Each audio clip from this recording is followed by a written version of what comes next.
There have always been leaders, from the cave person days to tribes, villages and towns, whether it's the physically strongest, the smartest, a founder or an elected official. And it makes sense. Sometimes a decision needs to be made quickly, sometimes not everyone will agree. Sometimes there are a lot of moving parts, so you need a leadership group to represent each element. And I'm good with that. We also need processes, policies and procedures. It provides clarity, consistency and guidance, and neurologically our brains need that. More predictability and stability and less volatility means safety, which means less fight or flight, which therefore means higher brain function. And when you put a group of people together, then consistent guidance, clear communication, fair and equal treatment, and clear repercussions help support trust. And trust and social connection are essential for high performance.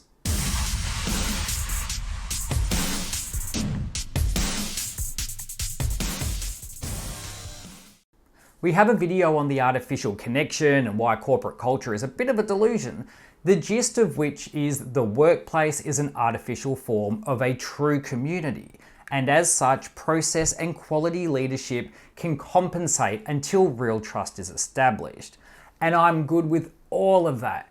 There have also always been leaders who made it about themselves, whether they were despotic rulers, warlords, sadists, sociopaths, or just insecure people who compensate with money or a perception of power, who think that their title and job make them special somehow.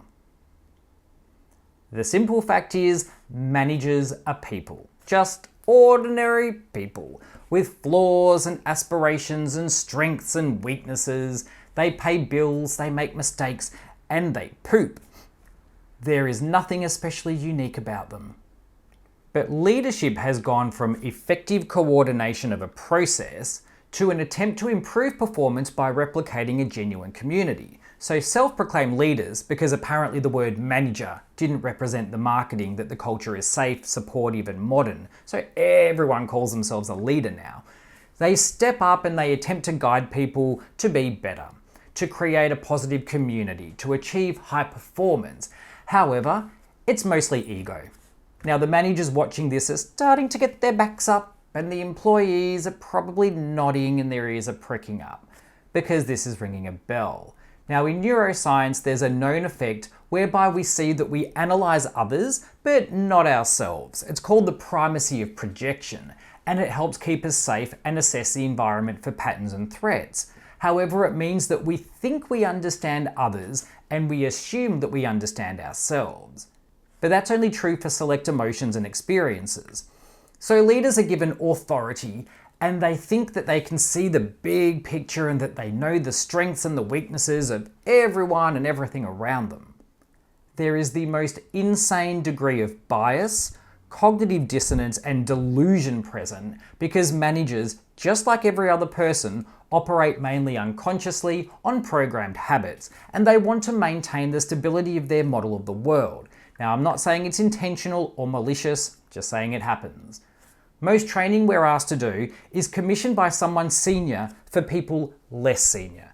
Rarely do executives or managers organise training for themselves and their peers because they already know it all, right? Go higher and you see the same thing. Usually managers observe a problem, performance, activity or culture, and they bring us in to fix it. And most of the time the problem is further up the line. I'll put it out there and say that most of the problems in business are caused by managers, since with that power comes the accountability. If the culture is poor and that's resulting in defensive behaviors or lower performance, then 99% of the time it's because the managers are not self-aware, they don't understand the psychology and the neuroscience of team development, or they don't communicate clearly or well and are inconsistent or generate threat by their attitudes and their behaviors and their competencies. Sorry, not saying they don't mean well. I'm not saying that they don't have industry experience. I'm saying that experience and tenure and title don't make a leader. Most problems or issues are usually external to themselves. Rarely will you see a manager say, that person or process or result isn't working. What can I do differently? They usually focus on process or the skills and the attitudes of those below them. The reality is we're all adults. Now, some people will need guidance and support as they develop skills and confidence and experience in a role. Great, that's part of good management. And there needs to be rules and processes. And that's about safety and compliance and the law and clarity for the team. But seriously, most managers need to get over themselves. 99.9% of people are not handling the fate of the free world. So sure, take pride in your work, but get over yourself and learn to share. Your people are adults. They have life experience, they've traveled, they've made mistakes, they're creative, they've raised families and functioned in a complex society and are brilliant. You're not better than them. You don't know more than them. You probably aren't even in any position to take them under your wing and guide them. And where you can offer value, it's niche. So the act of saying our role as leaders is to inspire and motivate and elevate or guide or whatever saintly descriptor you want to add in is just pure ego. Did you know that your employees can actually do exactly the same thing for you? That they have experience and ideas to do the job even better? That they can help you become more self-aware or consider things from a new perspective or become a better person? Why do you think your title gives you any particular elevation over someone else other than operationally? Now, process is one thing. A constant external focus is another. Leadership is about synergy. It starts from within. So consistency, open-mindedness, role modeling, and building trust. And that only comes from social connection, respect, and safety. So things that indicate that there's a bit of a problem in a workplace. So here are some common phrases and concepts that I hear that start to trigger some alarm bells.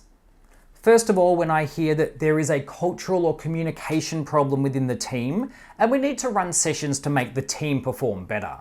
Chances are it's not a problem at the team level, their behavior is a symptom of a more systemic problem.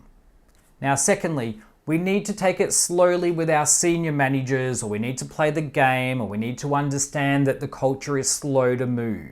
It recognizes that there's a problem, and it takes the power away from the team. And it also emphasizes that clearly problematic behaviors are tolerated if it's from management. It's inconsistent and it's arrogant. So if you want to be a leader, you need to step up and you need to call it out and you need to get it fixed. And if you face resistance, you need to manage it. You are a leader after all. Now, thirdly, when I see that there is egocentric God complex statements and actions, so managers that are withholding information or thinking they're above other people and that they can guide someone else's role and career and personality and life. Now, I'm not saying you can't guide things operationally, but you're a person. I don't care what your title is, you're a person. So it's really about opening up your mind to learn from the people around you. Synergy and inclusion, that's really where it's at now. Now, another red flag is inconsistent standards and a lack of clarity regarding process, expectation, and communication. If the teams are held to a certain performance standard, but those standards are not 10 times higher as you progress up the chain, then it's probably time to face a bit of reality. Now, next, thinking that the culture is what the leader says it is. Don't mistake people saying the right thing as genuine belief or trust or confidence. Staff know what you want to hear. Every conference, meeting, or gathering involves the leadership and group rah-rah and smiles and nods and applause, and then the honest deconstruction by staff over drinks in safety and privacy.